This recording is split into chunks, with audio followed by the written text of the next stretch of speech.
Well, folks, the patch notes are in, and we have the details on all the teased balance changes. As you can see, for instance, Construct Quarter here going to 4 mana, but we've also got some big balance changes coming to Duels as well. Those weren't teased earlier this week, but there's a bunch of cards and hero powers getting both buffed and nerfed. So Duels is going to look really different. We're going to talk about all that, but let's kick it off with the cards you're expecting to see and just run through these details. As we guessed and hoped, Construct Quarter here is going to 4 mana instead of 3 mana. There were some other more complex changes a lot of people suggested, like making it a transform instead of a destroy, removing rush, lowering the durability, but ultimately pushing the mana cost up to 4 is what we're going to get.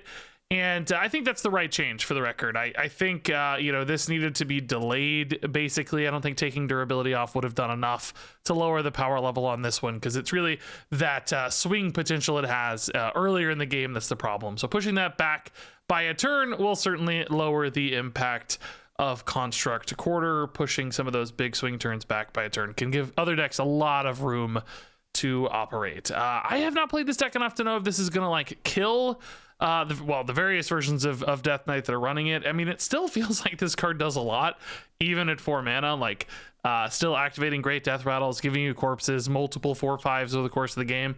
I suspect it's still decent at 4 because it's so strong at 3, but those with more experience in the deck, do you think this is going to kill the card or merely slow it down?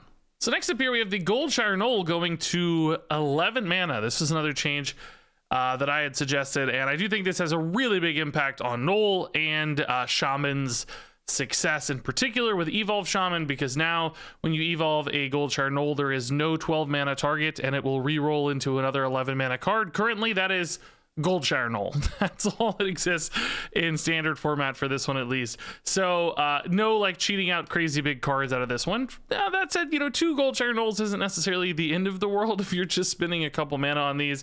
5/4 with rush isn't bad. Take a value trade and evolve it into another 5/4 with rush. That could still be interesting, but I don't know that that's really what Evolve Shaman is looking to do with their evolves, and it might depend a little bit on the meta and how much reactiveness you need, but I think you kind of need bigger swings and kind of crazier cards off your evolve. So I do think Evolve Shaman's going to get notably weaker off this. Number one, the Knoll harder to cheat out because it's just a little more expensive. You got to have more mana to work with to play it alongside other cards. It's not going to come down quite as affordably or early, but then also that evolve payoff is much lower. This card's also run in other decks here and there, things like Warlock and such, and it's just of course going to get a little bit worse. Now that said, it's going to rotate pretty soon anyway. We're about a month away from the next expansion, roughly, a little more than that maybe. So it's not like Goldshire Knoll had a lot of time left in standard, but I think this probably kills the card for its remaining period here in standard format, at least. I think this just does a little too much. So next up, we have the cards that are getting changed for wild format. Primarily, Great Sage Parrot is now going to only recast cards that cost 6 or more. Another suggestion for me, I think a pretty easy, elegant solution for this one, kind of the most obvious choice, in fact, because before it was being used with the quest in wild format that gives you an extra turn, the Unguro quest, and now it won't be able to recast the quest. So you won't be getting these, turn after turn loops, getting extra turn after extra turn after extra turn, which of course is a game-winning sort of play. Now the Parrot's only going to affect truly big cards that are 6 or more, which really shouldn't have much of an impact on standard format. All the big things you wanted anyway in standard were already higher than 6. So probably functionally unchanged in 99% of scenarios in standard format, but big change in wild, functionally, I guess, killing that quest mage loop deck here that's utilizing the Grey Sage Parrot, as far as I understand it anyway. Now, talking about murdering cards, this is an absolute decimation of the Spectral Pillager. This one got just absolutely slaughtered. Spectral Pillager is going from 6 to 5 mana, which, hey, yay, but it's also getting a huge text change. It's now, we're going to read combo, deal 2 damage to a minion for each other card you've played this turn. To a minion. So this can't go face anymore. Before, the Spectral Pillager could go face, was using these cheesy combo decks, just play a million cards and then slam it face with doubling effects and so on to kill people. Now it can't go face at all, and that makes the Spectral Pillager here just a dreadfully terrible card. I mean, It's just using it for removal. It's not something anybody's going to need to do in wild format. A 5-mana 5/5 that removes a minion is not keeping up. That's just absolutely awful. I thought they would maybe slow this down, you know, increase its cost to like 8. I think I even teased as a possibility to just make it really hard, but this just completely murders the card. I don't know that this will ever get played in wild format again. Nobody's gonna run that idiot 1/4 guy that you can do damage to if you give it to your opponent, right? That's not a thing outside of some extreme memes. So this card is absolutely dead as far as I'm concerned. And then finally, for the constructed, standard, and wild changes, we've got Cataclysm here. Another pretty significant change, going to 5 mana, so getting more expensive, number 1, but also now only going to discard 2 cards instead of your entire hand. Now, back in the old days, we probably would have considered this a buff almost, because you didn't have quite enough discard payoffs way back when to make that feel really good. Like, discarding your hand was a downside, but as more and more discard payoffs got added to the game, of course, that becomes an enormous upside. You're doing like crazy damage, summoning a bunch of minions, drawing a million cards. So now by limiting the number of discards, that actually becomes a nerf to this card functionally in wild format, the way it's currently being utilized, on top of the increased cost as well. That's really going to limit the ability for this card to do crazy big pop-offs with a discard package. So this, I suspect, is a really big hit to discard Warlock. Again, I'm not playing that deck or wild enough to know if this is like going to destroy the deck. I know Spectral Pillager deck is destroyed because your win condition's gone. This might hurt the deck, but it might stick around. I don't know how often it's relying on Cataclysm to win versus, you know, it already has a really good, strong early game discard set. Again, anybody with additional insights out there, please tell us if this murders the deck or merely injures the deck in this case. I have a feeling this is a pretty significant nerf, so the deck seems like it would be a lot weaker after this in my interpretation. So now let's head over to the Duels changes, and there are a bunch of these, and I'm not going to talk at length about all these. We'll just kind of run through these, see them in action later, maybe call out a few interesting changes here and there. But nerf here to Ghoul Blitz, the Death Knight hero power. It's now going to summon you a 2/1 Ghoul with charge, and it's not going to have Reborn. So slight buff increase here, but you're not getting 2 bodies. Of course, that's really significant for things like corpse counts. Significant for things like greedy gains that could like make your minions bigger. Sometimes that would be 2 3/3s. That would be crazy good. Now it's only 1. So you know, technically the same amount of like face damage or tradability on certain shapes of things, but ultimately I think a notable nerf here because you're losing that multi-body value on this one. Arcane Craftiness for Reno is going up to 3 mana instead of 2. I always hated the way this hero power could like snowball off crazy boards, so making it a little bit harder to get going and a bigger commitment is a nice change for me. I've always thought this one felt a little overtuned, and 3 mana, although always awkward for hero powers, happens in Duels, and I think probably a good change. Call of Madness for Priest here, getting a nerf back to 2 mana. This one recently actually got buffed to 1 mana. But also getting a kind of a little buff back by making the Void Fiend that it summons a 0/2 instead of a 0/1, which functionally that means at the end of turn it'll be a 0/3 after its end of turn effect goes off. So I think this is still pretty significantly a nerf. That 1 extra health is not a huge deal. It's nice, but it's not a huge deal.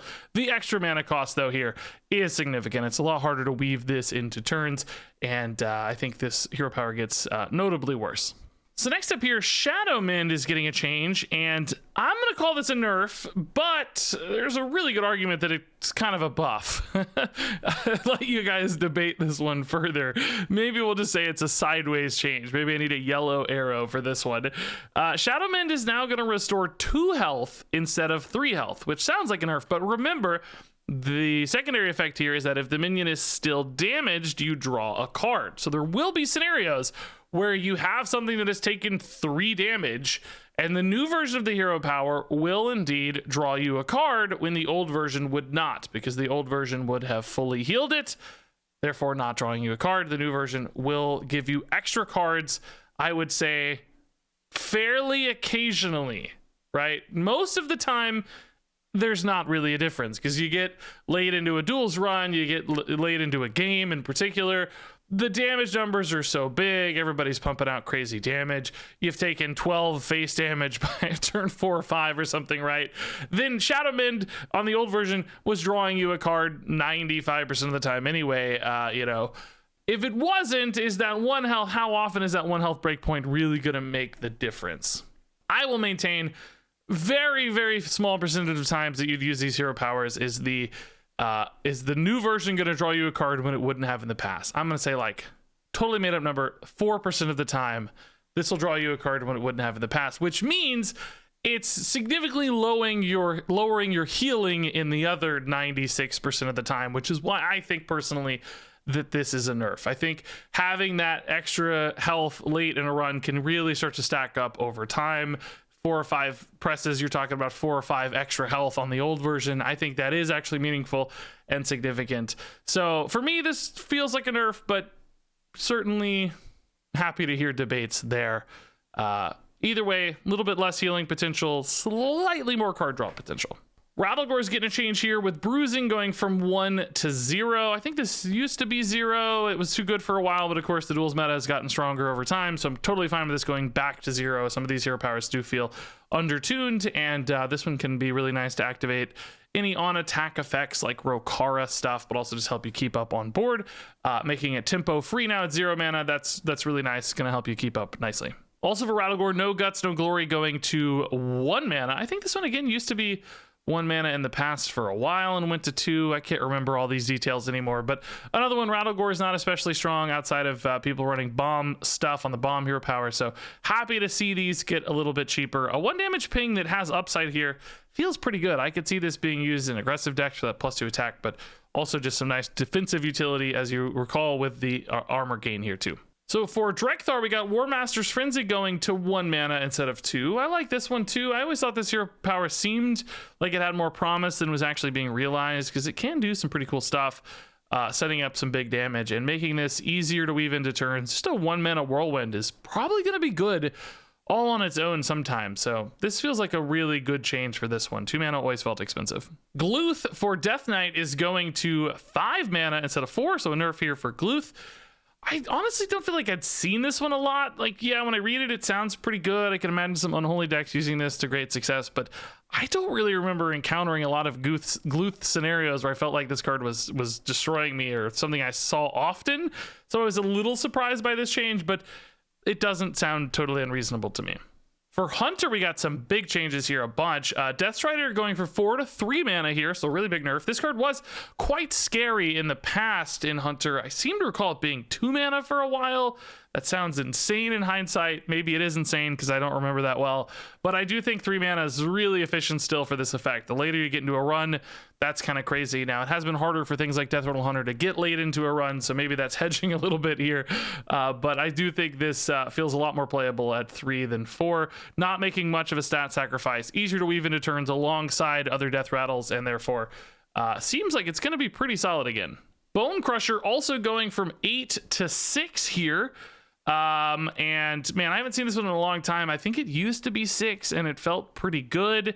I hope these are, by the way, the most updated versions of these cards. I grabbed these off the Hearthstone website, but I do recall some of these having text changes in the past, so I hope these are still right. I haven't played with Bone Crusher in months, literally, but hopefully it's right. If not, blame the Hearthstone website. I grabbed these straight from them. But anyway, 6 mana definitely makes this feel a lot easier to play. Suddenly, like, you're not probably sacrificing too much tempo immediately, and then still getting potentially some high value off this too, with those Death Rattles coming right back into the game. So Death Rattle Hunter has a couple different options here to maybe do some cool stuff again. Then we got Carrot on a Stick here going from 3 to 2 mana. It is losing an attack, which probably wasn't really necessary in Duels. I don't think a 2 mana 2/3 weapon is too crazy in Duels, but I have actually had some surprisingly good runs with Carrot on a Stick. I think this was already perhaps a little bit of an underrated card, and a 2 mana making it easier to weave into turns. Yeah, I think that's gonna be pretty solid. And I don't think you care about losing the 1 attack too much. It's really the effect here that matters most. So Hunter has also gotten some other like attack-based synergies technically in the last set. So I'm intrigued to give this one another go. I have a feeling Carrot on a Stick could be pretty cool. So this change is crazy. Stalking Pride going to 4 mana. I think this card used to be 7 mana. Does that sound right? But yeah, I mean, if you get 4 or 5 Seekers, you can get a really nice board here for 4 mana. I'm really excited to play this one. We've already had some cool Stalking Pride Secret Hunter runs, and this just feels like a really big payoff now at 4 mana. Wand of Dueling going up to 5 durability. This always felt a little weak to me because for a while there we had Wildfire in the game, and it was just a regular card that was distinctly better than Wand of Dueling. Wildfire since banned in Duels, but still you can get it in buckets, and this definitely helps. Giving this 5 durability certainly makes it feel a little more worthwhile. I'm still not sure this card's very good even at 5 durability, but this card very obviously I thought needed a buff for a very long time. So this next change is kind of a crazy one. Fractured Spirits for Priest. I'm calling this one a buff. It feels weird to say that when it's getting a 2 mana cost increase, but it's also getting a big text change here. It's basically shifting the order here a little, because now you're going to summon 2 copies of a minion and then silence it. So the way it worked before is you'd silence the minion and then you'd get copies, which, you know, theoretically for a silence priest was good, because, you know, if you had some big thing you were playing in a silence priest, some humongous razor leaf or whatever, then you would want it to be silenced first. So the new versions would not have the can't attack text. So, you know, for silence priest that was cool, but for every other scenario it was often much worse, because you couldn't copy some awesome thing on your board and get an extra copy of it, and you couldn't really do it well for your opponent either. If they played a Rattlegore and you wanted 2 awesome Rattlegores, unfortunately, with Fractured Spirits, it wasn't going to work. You were just going to get 2 silenced 9/9s instead of a Rattlegore. But now with the new version, if they have a Rattlegore, you're going to get 2 Rattlegores and then silence their Rattlegores. So you're going to get the 2 awesome unsilenced versions, and they're going to get the bad version, right? So there's much more upside here. Also, if you have something cool on your side of the board you want to copy, if you have a Greybough or something in your Elise deck, now you can get 2 unsilenced Greybows and then just silence the middle one, right? So basically, this is much better for cards that have some kind of text upside. And that's why I think even though it's 2 more mana, it is a significantly better card than the old version, which was often a little bit difficult to use. I don't think Fractured Spirit was a bad card for the record. But still, this one has some more interesting applications to do big, crazy stuff. And particularly things like charge minions, for instance, that your opponent plays. Suddenly you're going to get 2 copies of that charge minion. That could be awesome as a finisher as well. So this has like some immediacy and some value both baked into it, where it did not have that before. So this card becomes pretty intriguing, I think. Despite this cost increase, the change is really significant. So next up, thank God here we've got a change to Shadow Word Void. I guess this text should actually be a green number 4 because it's getting cheaper. But again, a really significant text change here. Now you're going to destroy a minion and summon Void Fiends equal to half its health rounded up. So before, if you played a 7 health unit, the Shadow Word Void would give your opponent 7 Void Fiends. They'd all hit you. You take 7 damage. They'd have this really annoying hard board to deal with sometimes, depending on your deck. And that sucked. And Shadow Word Void has been so annoying to play against for so long. Hyper efficient removal with crazy good upside. Now, it's still going to be hyper efficient removal, but the crazy good upside is going to be a little bit less crazy because you're only going to get half as many Void Fiends most of the time. So now if you play a 7 health minion, they're only going to get 4 Void Fiends instead of 7, which that's still a lot. Frankly, this will still be a good card, I think, for sure, especially since it's getting a little bit cheaper again at 4 mana. But ultimately, it does take some of the edge off a little bit, particularly, I think, for some of those like smaller early game things. You play like a 4/5. That often felt really bad in the mid game if your opponent would just swing off that, get 5 dudes. That could be really, really destructive. Now, if they only get, 3 off of that, suddenly you're feeling, I think, a lot more manageable. You're taking less damage overall. So to me, this does feel better. Still looks really strong and still probably going to be a little frustrating, but I do ultimately like this change. So next up for Warlock, Demonology 101 here going to 6 mana. And I always like this card. I thought this was a little underrated. Some good removal here for 6 mana, basically getting a Twisting Nether with some upside. These Soul Fragments can be nice, and if you're playing the Soul Fragment hero power, you can also get Flame Imp alongside it. So all in all, good change here, just making some of these lesser played treasures a little bit more playable. And then our final change here is for Drekthar Druid. Gift of the Heart is now going to be 5 mana instead of 6 mana, which this used to be even cheaper, and they kind of giga nerfed it to 6. So 5 probably feels like a little bit better middle ground, especially with cards like Guff now banned. Probably a little bit more room to give Druid access to other cheaper ramp cards like Gift of the Heart. So again, seems like a fine change to an underplayed card. And that actually wraps it up here for all the changes to Duels, Wild, and Standard format. There were also a bunch of Battlegrounds changes. I'm going to leave those to the patch notes. I don't play enough Battlegrounds to really talk about them at all. So I wanted to do the things I cover here. And if you want to read more about Battlegrounds, there are some patch notes. So that said, thanks so much for watching. Curious to hear your thoughts on these cards. And until next time, game on.